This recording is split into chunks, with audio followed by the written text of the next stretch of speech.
Alright, YouTube world. It's your boy LT. I'm out here riding my ride. I'm back in the US of A. Currently, I'm in the Great Smoky Mountain National Park. I'd like to introduce everyone to my new motorcycle. New to me, anyways. It's a 2024 Tiger 900 GT Pro. Took me a moment. I had to think. That's a mouthful there. So yeah, I'm done with well, I won't say I'm done. I'm taking a break from Harley Davidson. You know, I've owned at this point 4 Harley Davidson. You know, I own that bike. I own that bike. I own that bike. I own that bike. So look, I'm all about Harley Davidson. Like, believe me. But this one just fits everything that I'm trying to do. The type of riding I'm trying to get into, which is cross country and perhaps some light off road. And for a multitude of reasons, I went with this, rather than some of the other companies. I've been hot on a Pan America for a long time, and I rented the ST out in Vegas, and I've test ridden the CVO, which is the special with all the bells and whistles, but basically a Pan America special. And I can ride those bikes, but honestly, it's a bit much for me. I got to be honest about where I'm at with my skills, and 150 horsepower is a lot. And yes, I can ride it, and it's fun, but it's just a bit much for me. And from a price point perspective, that factors in. And though another thing that is really a turn on for me about this bike is, let's see if I could find it. Where is the VIN on this thing? I'm not even sure. I don't know. I'm not sure where the VIN is at the moment. But this bike is made in Chonburi, Thailand. Now, you'll say, wait a minute, LT. Triumph is a British company. Well, you're right. The research and development is done in the UK, the engineering and all that. But the assembly and the driving home of every screw and nut and bolt is done in Thailand. So if you guys have been watching my recent Thailand series, you know I'm all about Thailand. And if you haven't, you need to go watch it. But so I'm going to get on the road here. I just picked this bike up from a private seller in Knoxville. Super nice guy. It's got 2,500 miles on it, which for a 2024 is almost nothing. And so far, I'm really happy with it. I've been on about an hour. I've been riding since I picked it up and got to here. I'm headed to Harrah's Cherokee Casino, Cherokee, North Carolina, which is about 30 miles from here. It's probably going to take a while because it's, you'll see as we get going here, it's windy roads and there's traffic, even on a Tuesday afternoon. But yeah, I'm going to try to get there and get checked in, and I like to take a little bit of nap because there's a poker tournament that starts at 1900, and I want to try to win that thing. So I want to get a little nap so that I'm not too tired, just in case, these poker tournaments, sometimes depending on how many people get in, it could run well past midnight into 1 or 2 in the morning potentially. So yeah, I kind of like to get a little rest just in case I do achieve my mission and go all the way. It could be a late night, but yeah. Anyways, let me get going here. Ooh.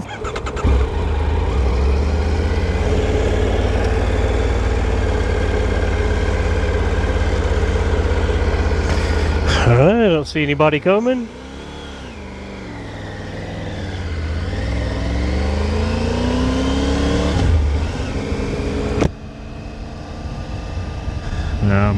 I'm just running the Ace 2 Pro today because I really wasn't even sure I was going to film at all, but it's just too pretty around here to not get some footage of this. I didn't bother with the X5 yet because I'm not sure where I'm going to mount it, but we'll figure that out.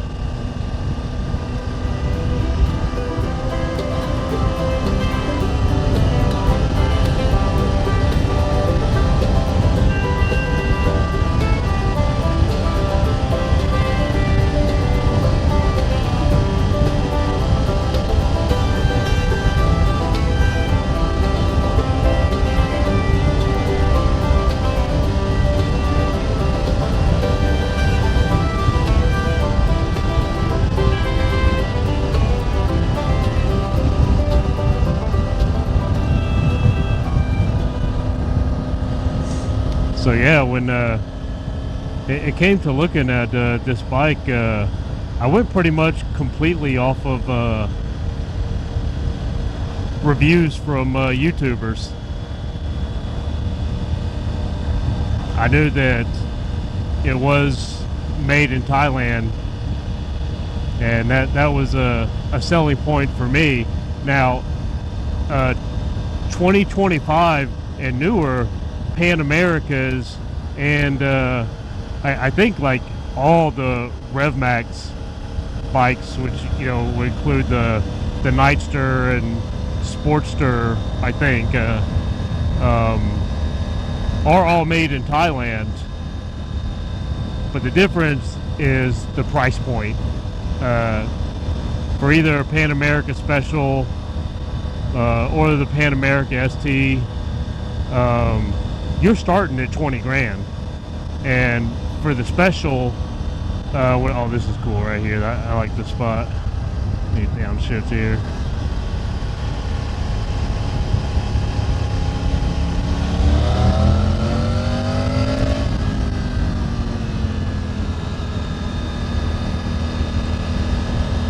But so yeah, those Pan Americas for the base model start at $20,000, and assuming you want to get bags like this bike has. Now, to be clear, this bike didn't come with that, but the seller added them. But if you get that Pan America Special and you start adding bags and you add a skid plate and say you want a quick shifter or whatever, well, at that point you're pretty much up to the cost of the Pan America Limited, which is like $26,000. So from a price point, whereas like say you bought this bike new and you added those things like some bags and honestly most of the other stuff it comes with already, say you buy it brand new at $17,000 and you pay the sticker price, well then you're at like $20,000. You've got all the bells and whistles and accessories that you would want.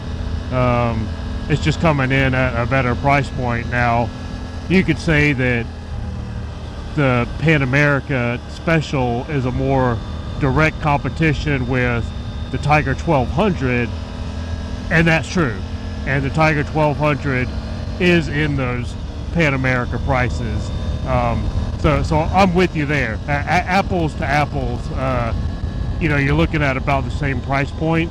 But for me, this bike is just a lot more manageable for me. As someone that's 5'6" with boots on, I can get my feet on the ground with this. I do kind of one-footed at stoplights. Of course, once you get moving, none of that matters. But at 500 pounds wet, this is a lot more manageable for me in the let's hope I don't, but if I were to drop this bike, it's a lot easier for me to manage, even with luggage and stuff, versus a Pan America. If I've got that loaded down for a road trip and I drop it and I'm out by myself somewhere, that's a problem. So, but anyways, just that's kind of my reasoning with why I went with this bike. And I did not even test ride one of these at the local. I did go and sit on a Rally Pro, and a Rally Pro is just a little too tall for me. Like that's where I am gonna run into issues with that. I would really have to get over on one foot. It stops. But this is a little bit lower, and as I say, it's quite manageable for me. And just in the time that I've ridden it since I got it about an hour and a half ago, I'm really happy. And you know what better place to come hop on a new bike and try it out than Great Smoky Mountain National Park. Really pretty around here, as you guys can tell.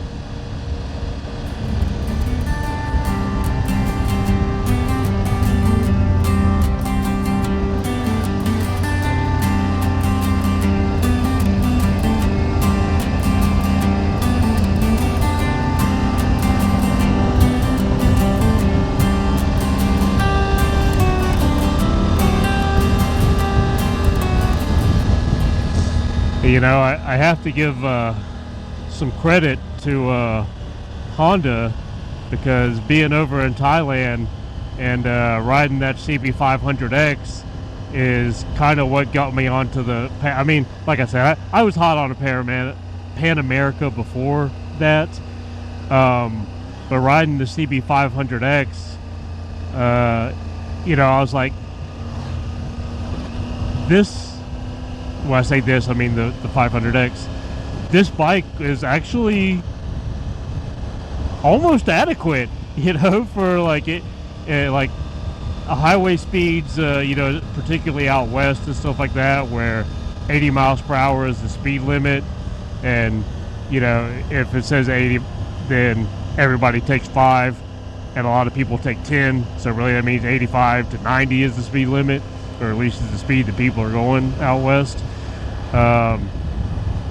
Yeah, CB500X is just not going to do that. It's not going to do well in that environment. Now, it may have a top speed over 90. I want to say the example that I had, I actually got up to 135 kilometers an hour, you know, with the throttle pinned. But it got me thinking that, hey, if I had a bike that was similar style to that, you know, like sort of adventure, you know, road focused, but sort of adventure, that had a little bit more power than that CB500X, then that would be perfectly adequate for what I'm trying to do. And so that led me to the Tiger 900. I mean, it's right in the middle of their lineup, and yeah, so far I'm pretty pleased with it. I am clutching just out of habit. You can do it without, I mean, I've been messing with the quick shifter some, and it does seem butter smooth. I kind of do just keep clutching out of habit with that man-machine bond. Getting it dialed right where I want to. But it's very easy to ride.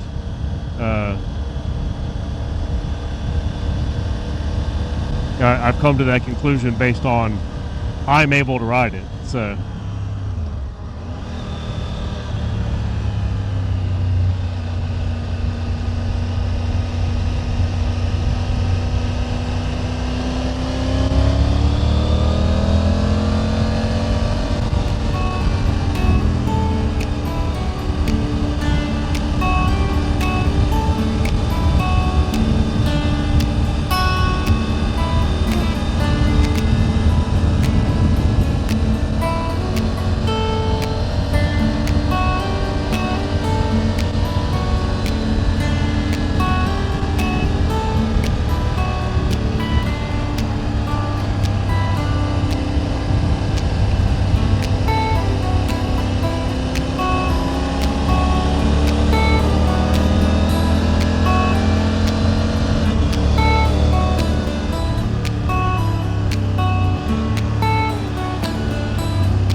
Do it for the gram.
Now, compared to my lowrider ST with this Wiki 2-in-1 on it, this thing is whisper quiet, like sewing machine quiet.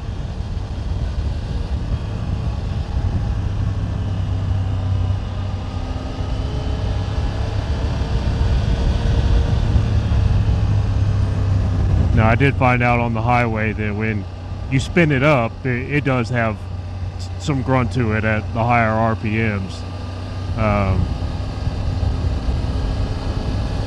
But for, you know, this sort of speed, this RPM, I hardly hear it at all.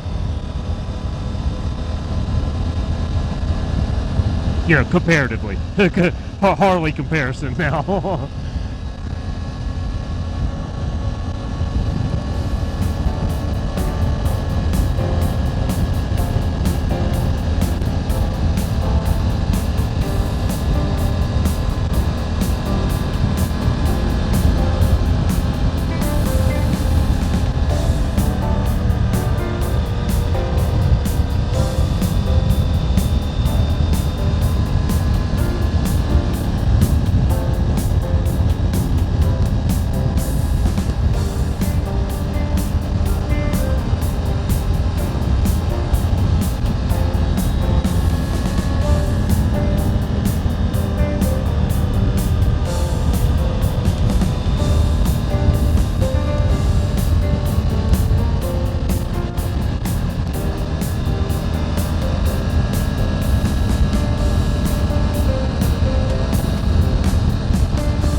Oh man, look at that view.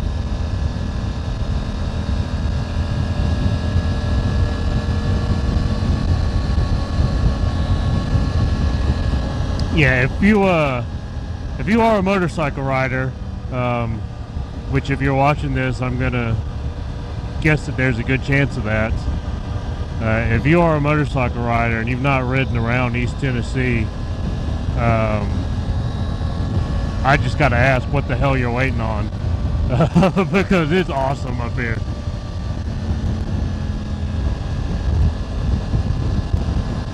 I don't know. I haven't looked at the map. I didn't notice the sign. Maybe I'm actually in North Carolina now. I don't know if I am or not. I'm pretty close if I'm not. But yeah, this whole area is just beautiful. You know, it's not just your Tail of the Dragon. Like, obviously that's well known, famous, notorious.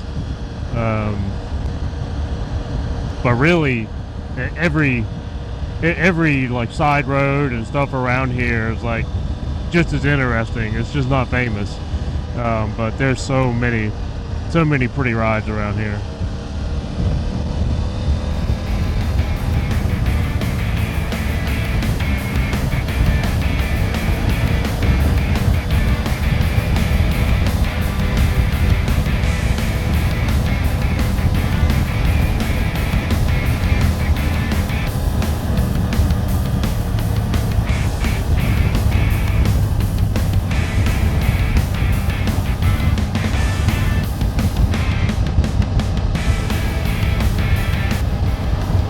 Yeah, we've come up in elevation. I can tell that it's cooler. I took the liner out of the jacket and it was really comfortable, but now I'm starting to catch a little chill. But we're actually headed down hill here, so not too much longer. What's good, brother?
Traffic. What's this all about? Oh, the striping.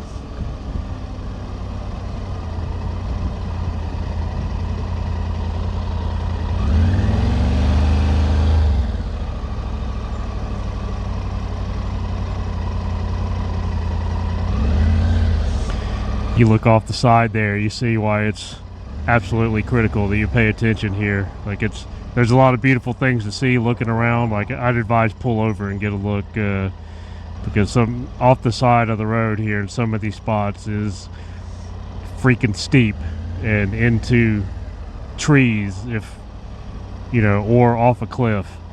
So it is it is dangerous. Pay attention. Take my own advice here. And you'll see, if you ever do go ride Tail of the Dragon, you'll see on like some of those turns, it's like, boy, if you run wide on that thing and go off, you're riding with Jesus at that point.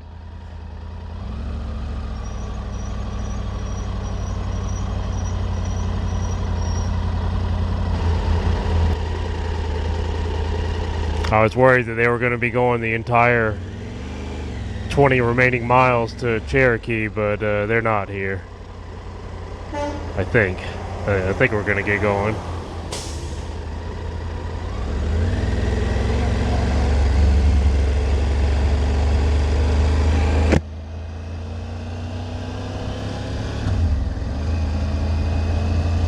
I mean, that is a clean line. Looks like they did a good job.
Probably good that there's a bit of traffic here to keep me from getting in trouble on this new to me bike. The upside to being stuck behind that striping crew was that I got to practice some slow speed stuff, some clutch and friction zone work there, slow speed on a downhill grade. Good little exercise. There's that clutchless shift right there. I mean, it's pretty smooth. I mean, I imagine that over time, as I get used to it, there's probably a sweet spot in the RPMs where it works best going up and down. But just my initial reaction from messing with it is it's pretty darn smooth. And I would even go as far as to say, because I've ridden them both, that it's smoother than the Pan America ST quick shifter. Yeah. The seating position here is also quite comfortable. What's up, brother? Another adventure bike right there. Yeah, he was on a more adventure-y bike than this one. But the seating position, yeah, quite comfortable. I have some one-up, one-back pullback risers, or a riser adapter that I'm going to give a try because I'm ever so slightly leaned forward a bit. It's not dramatic, but I am kind of up on the front of the seat. I think once I have those risers on, I'll be able to sit a little bit further back in the meat of the seat and have my arms bent to about the same amount. But right out of the box, not bad. I mean, I think the bend in my knees and where the foot placement is where being 5'6" with boots on is actually an advantage. To where it's like, you know, I struggle coming to a stop and backing up in a parking spot and stuff like that, but once I'm moving, having shorter legs actually helps me out, to where my legs aren't bent as much as someone who is you know, over 6 feet tall would be in a lot better shape at stops and backing the bike up and things like that. But while seated and moving, they're going to be less comfortable than I am right now.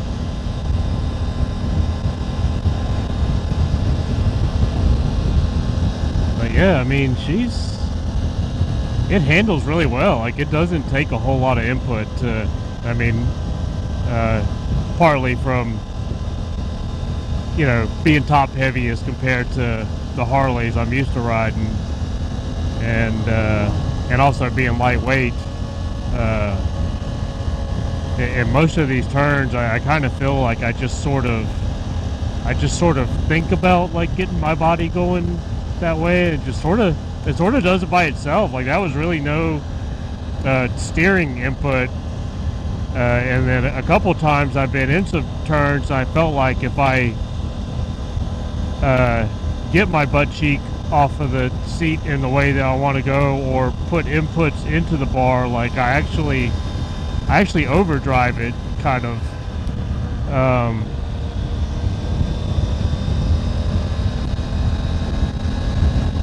So yeah, it really doesn't take a ton of input. I've heard that the Rally Pro is sharper with the 21-inch front wheel versus the 19 front wheel on this one.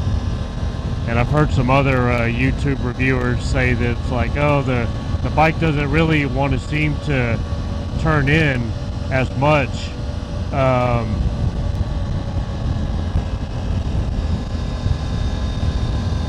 And I don't know. That's not my impression. But I'm also not coming from sports bikes, so I mean, I guess if you were coming from sports bikes, then yeah, the handling would seem not as sharp on this. But to me, so far, it seems pretty effortless. I mean, to be fair, I'm not pushing it hard. Um, being stuck in traffic and riding pretty close to the speed limit. I'm going to slow down here as I can see there's some traffic. I bet there's some wildlife up here. They're probably looking at like an elk or a deer or something. Bet you.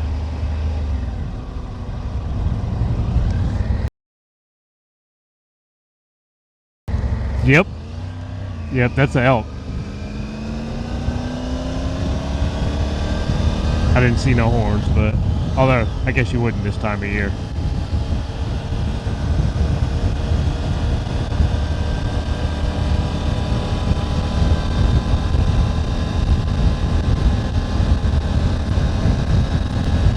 And while I've never seen one myself, I'm assured by people who know that there are bears in these woods.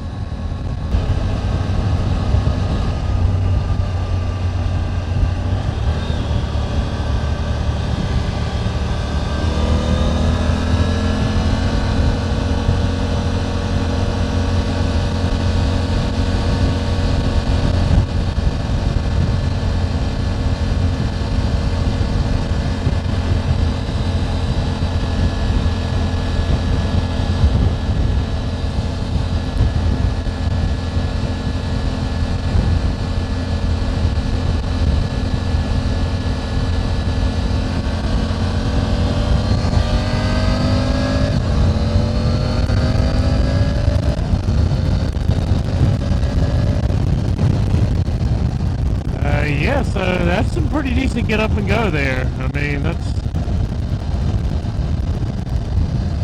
not 135 foot-pounds of torque like the lowriders got, but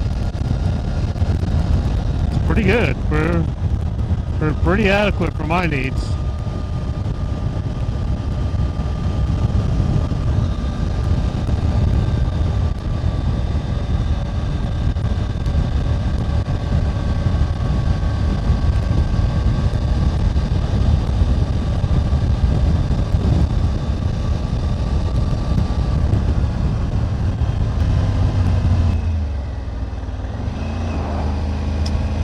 Up here on the right, which I may come check out later, definitely if I get knocked out of the poker tournament early, but is some Native Brews tap and grill. Some damn good beer in there.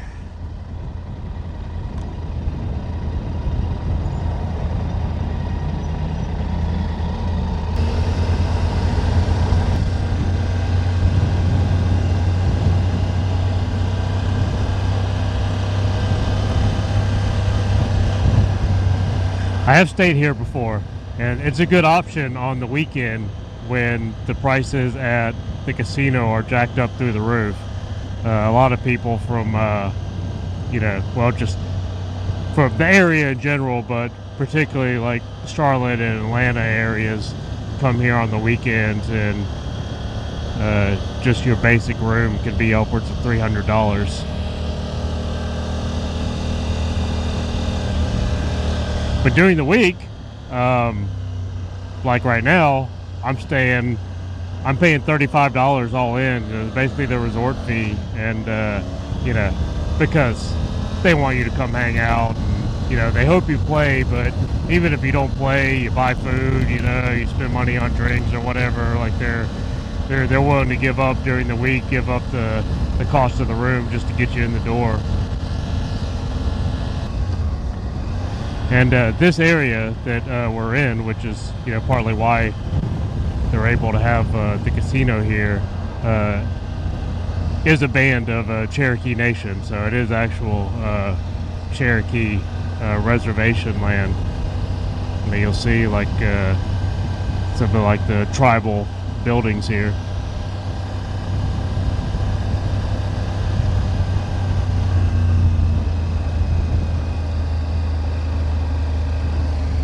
Right there.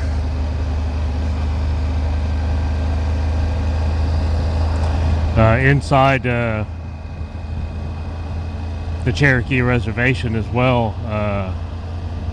They legally have a cannabis dispensary as well, if that's the type of thing that you're into. It's one of the few places that I know of anywhere around here where you can buy it legally.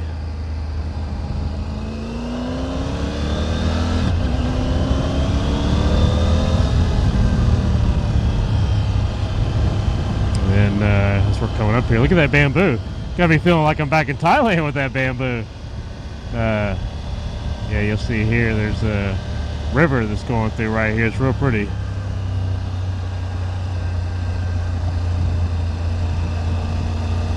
Trying to look over in that direction.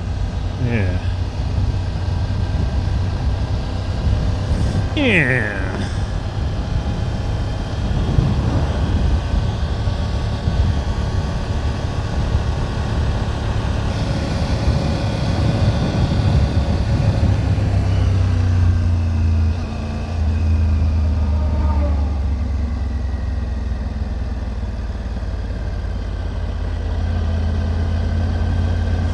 Didn't bother going into first there.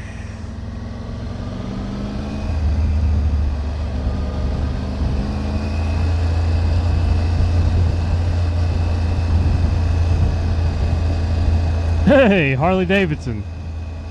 Sorry, guys. Sorry, Harley. Again, I'm not saying I'm done with Harley. I'm just taking a break from Harley.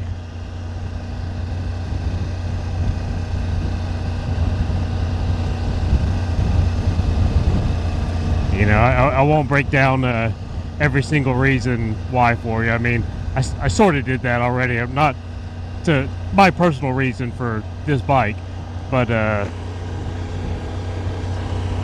you know, if you really want to take a deep dive with what's going on with Harley and their CEOs and what they're doing in the future and how they're making mistakes, go check out Headshot, because he's got a whole series where that's like, you know, I won't say that's all he talks about, but he spends a decent amount of time talking about, and he knows something about it. He knows a lot more. He can speak with a lot more knowledge than I can. So yeah, go check out Headshot Rides if you want to hear about what's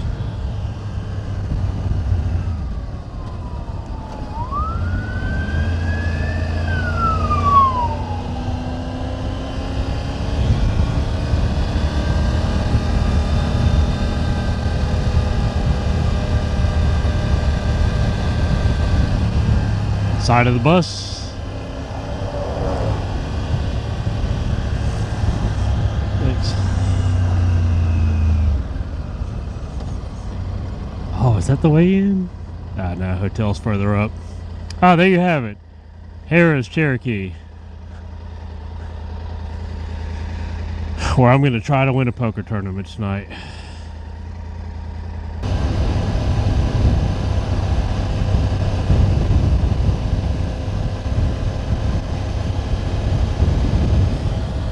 Yes, that was a fun ride.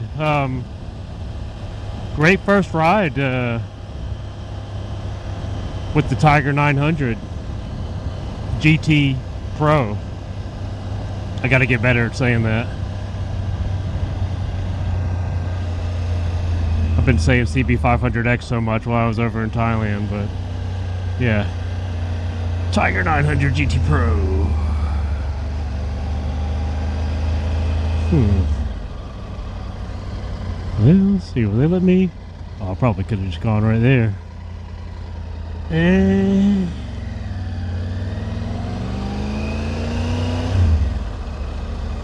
Valet, will they let me valet this? I wonder if they'll let me just park it right up front. I'm gonna try that. Let's see.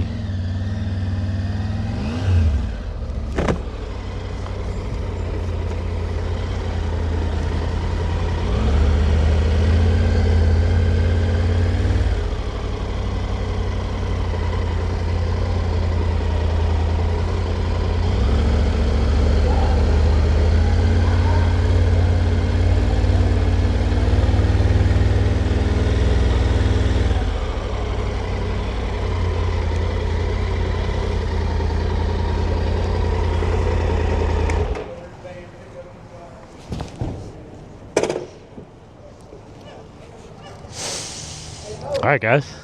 That was fun. See you in a little while. I'll let you know how I do in poker.